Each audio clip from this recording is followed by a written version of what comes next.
Russell Westbrook. Russell Westbrook's career is no doubt one for the book. An MVP, one of the most explosive guards in the NBA, and a triple-double machine. However, the current standards of the NBA is merciless towards players whose strengths no longer match the winning pace of the league. Westbrook used to have some sort of overwhelming defense skill, but now what he took pride in at some point now affects the spacing and rhythm of the game. This has nothing to do with his effort, but more about his fitness. While Westbrook continues to dominate the ball, he now lacks the efficiency to back it up. His shooting often causes defenses to sag, making it quite easier for opponents to score, although coaches often limit his minutes in closing lineups, which is a tactic to give him his recognition despite the league progress beyond his delivery scale. On the other hand, his presence is considered more of a sacrifice than a gain. It's no doubt that considering his run in the league, retirement in 2026 would protect his legacy rather than prolonging the slide. De'Aaron Fox, on the other hand, is a functional successor to Russell Westbrook in the league. He's a guard built on speed, but with a more enhanced shot selection and defensive discipline that can compete effectively in the modern era of the league. This is not about Fox replacing Westbrook personality, but about the evolution of the league. Fox fit perfectly to the new reality of the game, as the NBA doesn't reward chaos as a strategy, but rewards when pressure is applied with caution. Chris Paul. Chris Paul is that player in the league who has mastered the art of basketball, from pacing to angles, timing, and dominance. For over 2 decades, he went on to rule games without trying to dominate them. And during his prime, Paul went on to average 18 to 19 points and 9 to 10 assists per game, thereby ranking among the leaders of the league in assists to turnover ratios and steals. Paul wasn't just productive, he was accurate with his moves, and during games, his strategy often gets through offenses. However, despite his ability, age factor has come knocking on his physical stamina, and this has eaten deeply to his availability, which has decreased in recent seasons. Since 2020, Paul has played fewer than 60 games in several seasons, which was quite the opposite when he was in his prime. His playtime has also gone on to be strictly controlled. The player who once in a time used to punish switches is no longer active. This time around, fast-paced guards often target him in space, thereby forcing teams to use the pre-switch coverage in a bid to protect him. At this point, franchises don't have to rely on him to influence their results, but to stabilize stretches and help control their late clock possession. Paul is still valuable to the league, but he's more restricted than ever. Having invested his time, skills, and sacrifice to the game, Chris Paul getting retired in 2026 is more of an honor, while the ovation is loud. A possible player who could fit into his shoe is Tyrese Haliburton. He's a modern-era player who has gone on to top the league in assists, averaging more than 10 per game, while scoring 20-plus points with an excellent efficiency. Haliburton is known to push defenses beyond the arc, pace, speed, and still go ahead to retain control of the game without slowing down possessions in order to conserve energy. His size also makes it easier for him to defend himself during games. Paul's confirmed retirement in 2026 doesn't reduce his genius, but helps preserve his legacy. And Haliburton could just be an upgraded version of him.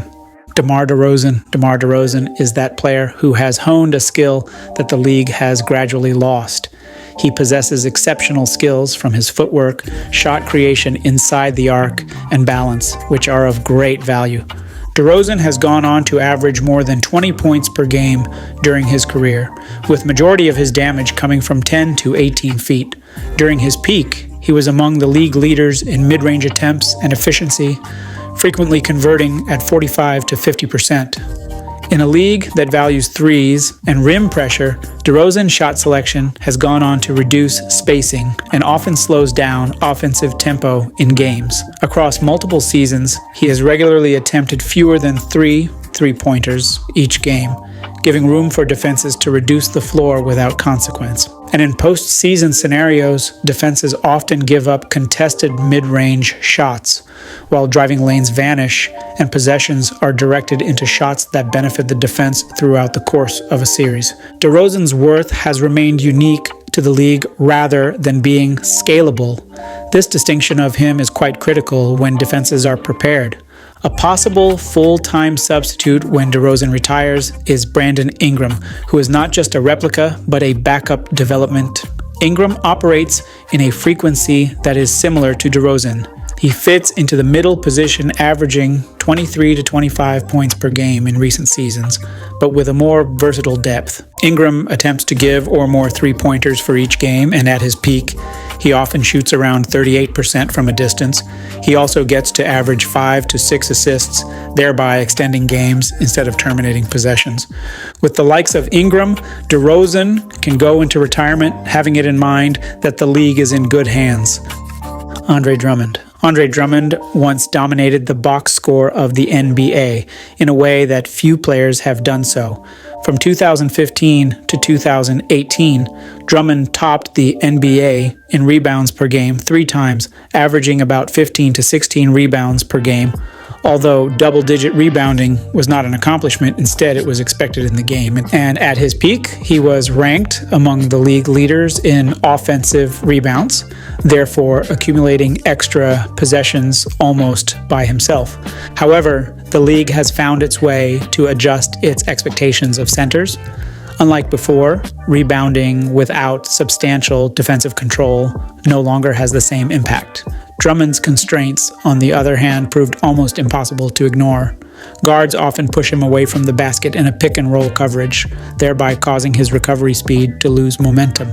Despite his physical appearance, he was unable to evolve into a more reliable rim protector.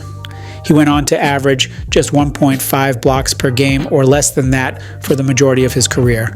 Drummond scores effectively close to the rim, but outside of the paint, opponents disregard him, as his presence is not really challenging from an offensive standpoint. A possible modern replacement for him when he goes into retirement is Jarrett Allen. Allen isn't just another random player on the court. He averaged 10 to 11 rebounds per game, which is fewer than Drummond, but gets to pair them with real defensive impact. Allen consistently ranks among the league leaders in field goal percentage, which is about 65%, and goes ahead to provide vertical rim protection, thereby averaging 1.5 to 2 blocks per game, and also outperform switches. During the older seasons, Drummond's ability thrived effectively, but the current system of the league fits Allen's better. Kyle Lowry. Kyle Lowry's importance in the NBA was never overstated. It was all about his leverage, angles reduced, possessions bent in order to have enough swing outcomes. During his peak season in Toronto, he went on to average 17 to 18 points, 7 assists, and still achieved top 5 offenses without a dominating usage. He was simply classified as a point guard who controlled games without even owning them. Just like some of his colleagues in the league, age has gone on to destroy the very edge that distinguished him. Some of his abilities have declined over time. His defensive resistance and his sideways quickness has also declined. Guards now often find it easy to hunt him in space, thereby forcing him to switch, which was a determinant factor that Toronto had relied on for their survival in the league. In recent seasons, Lowry's scoring has gone on to dip to single digits, and his rim pressure has dropped significantly. He became more of a facilitator than a threat to the game he once dominated. He averages less than 10 points per game and often depends mostly on shot-up shooting instead of creating opportunities. While his intelligence still holds ground, his physical agility does not. Lowry now gets to serve as a situation stabilizer, as opposed to being a nocturnal driver of structure. A possible successor to Lowry in the NBA is Jalen Brunson, who thrives more on footwork, decision-making, and balance. Brunson continues to bend coverage and average more than 26 points and 6 assists per game. He also gets to finish through contact and gets to take on defensive pressure instead of avoiding it. Unlike the late career of Lowry, who gets to manage possession, Brunson, on the other hand, demands them. YouTube police right here. If you haven't subscribed to the channel yet, you're committing a serious crime in the books of the NBA. So quickly smash the subscribe button and ensure you share with friends. Brook Lopez. Brook Lopez went on to spearhead one of the contemporary NBA's most effective rebranding. During the early stages of his career, Lopez was a low post scorer who averaged 18 to 20 points per game, and later on, he evolved into a floor-spacing rim protector, thereby prolonging his usefulness in the league into his mid-30s. He shot over 37% from three during his peak in Milwaukee, giving him an outstanding defense, and also got to finish in the top 3 for Defensive Player of the Year votes. His reinvention, however, has its limits. At this point, Lopez got more reliant on scheme insulation as his foot speed had decreased drastically. The franchise began to drag him into ghost moves, spaces with pick and rolls, thereby removing his rim protector before it could be used. Lopez's block total remained quite respectable. He was doing 2.5 blocks per game at his peak, but on the other end, his recovery speed reduced his defensive margin.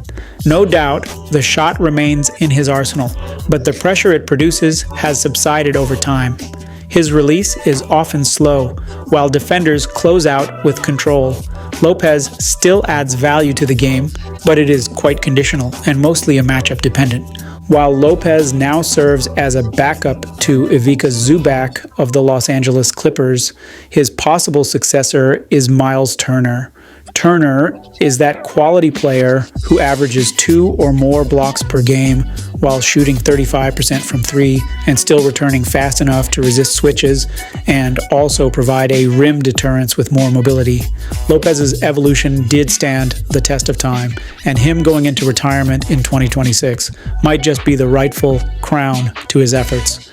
P.J. Tucker. P.J. Tucker has remained in the league for years by refusing to back down. He has defended some of the bigger guys in the league, absorbed contact, and even converted corner threes into just enough offense in order to keep the game accomplished. While he was in Milwaukee and Houston, his formula was successful. He went on to change positions, average 36 to 39% of his shots from the corners, and still went on to assist small ball lineups in surviving without a conventional rim protector. Tucker's defensiveness in the game became more situational as he was opposed to the systematic, and his foot speed deteriorated. But despite his limitations, Tucker could still compete in the post. But when it came to tagging rollers, recovering for shooters, or even chasing guards, that was where his problem lies. Tucker averaged less than 4 points per game in recent seasons, and defenses openly shunned him on the court without hesitation. While Tucker is 40 and still active, his retirement is closer than ever, and a possible modern-era player that can match his frequency is Herb Jones. Jones is that player who guards not only positions, but also activities. He has gone on to disrupt timing, while he averages 1.5 plus steals per game, enhancing shooting without disrupting flow, and often blocks shots from the wing. Al Horford. For more than a decade, Al Horford has extended his career by deriving value from early rotations, clean posture, and defensive communication in the league. Up until his mid-30s, Horford has continued to be a valuable player who can simply interpret moves even before they get to their full potential.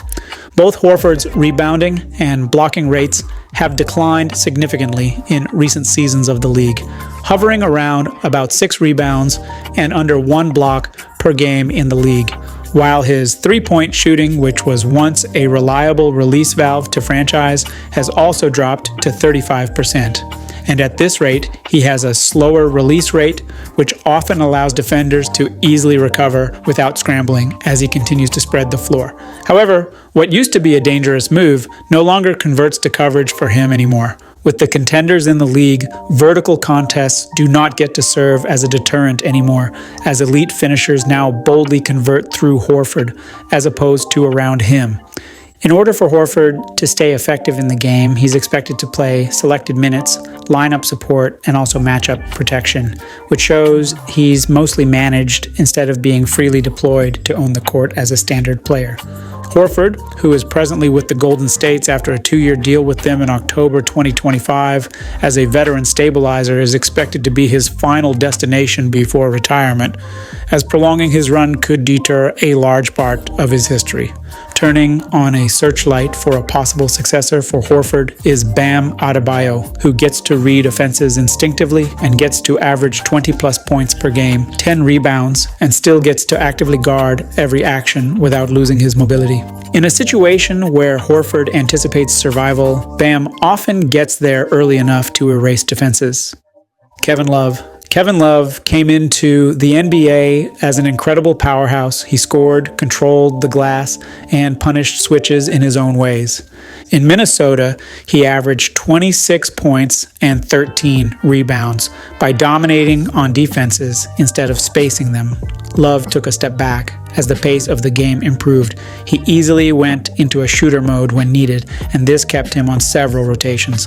Fast forward to 2026, while playing for the Jazz, where he serves as a stabilizer for a much younger roster. He currently averages 7.3 points per game and 5.1 rebounds per game also.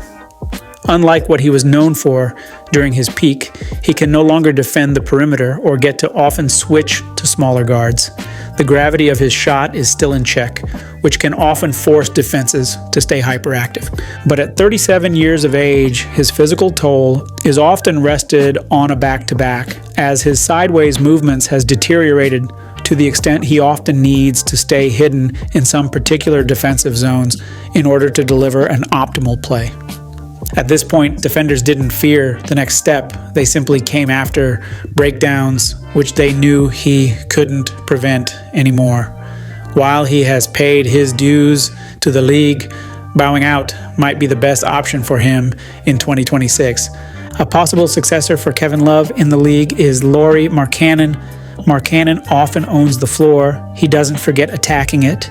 He averaged 23 points per night and also got to shoot at 40% from three. With Markkanen, Kevin Love can go fully into retirement, knowing well the ball is in the hands of a smart player. DeAndre Jordan. Currently on his 18th NBA season, DeAndre Jordan gave his best on the court. He completed lobs, took ownership of the glass, and corrected errors. Jordan shot over 65%, averaged 12 to 13 points per game, and 15 rebounds during his prime with the Clippers. He also did rebounding twice in the NBA. With Jordan on the court, there was a price to pay for attacking the rim against him. But as time went by, Jordan became more of a locker room stabilizer as the league got more fierce. With the Pelicans, which he did move to in October 2025 on a one-year deal for $3.6 million contract, his role is strictly situational, where he's expected to provide short physical bursts of rebounding. Unlike the stats he commanded at his peak, he currently averages 4.5 points and 5.0 rebounds per game in a limited game time. While Jordan can still throw down a spectacular dunk that reminds the world of his prime, his lateral quickness has greatly diminished, giving him a target for the league's high-octane 5-out offensive schemes. He has the highest career field goal percentage with 67.4%, thereby reflecting his career-long dedication and sacrifice to high-efficiency finishing. However, as the Pelicans go to a younger core, 2026 appears to be the end of the road for one of the most durable and popular big men of the modern age. While it is expected for power to change hands and Jordan goes into retirement sooner than later, a possible replacement for him in the league could be Clint Capella. Capella still plays above the rim, but he moves effortlessly. He does average 11 to 12 rebounds and 1.5 blocks per game. With Capella, DeAndre Jordan can humbly retire, knowing fully well that the league is in safer hands.